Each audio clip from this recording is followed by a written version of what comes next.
After years of rapid expansion fueled by state subsidies and aggressive price cuts, dozens of Chinese EV makers now face a tough reality.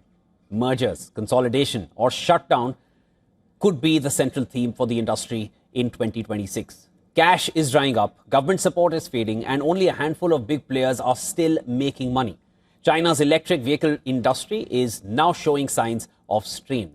After central government subsidies ended in 2022, many weaker EV makers survived only because local governments stepped in with indirect support, including preferential land deals, financing, and procurement.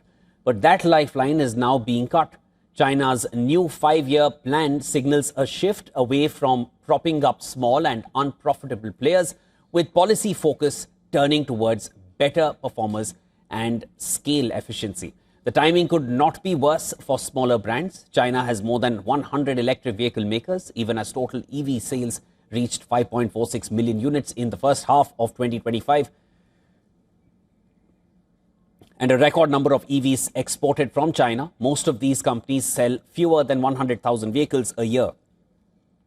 Intense price wars have only accelerated the crisis. Fierce competition for market share led to price cuts of 20 to 30% through 2024 and 2025, squeezing margins across the industry. EV makers have been burning cash to fund research, new models, and international expansion, even as losses mount. And without new support, failure of quite a few of these firms appear increasingly likely. Even well-known names are struggling. NIO continued to post negative margins of around 31% on its premium vehicles through late 2025. XPeng and Zeekr managed to narrow losses in the third quarter, but still lost hundreds of millions of yuan, despite revenue doubling to between 20 and 31 billion yuan.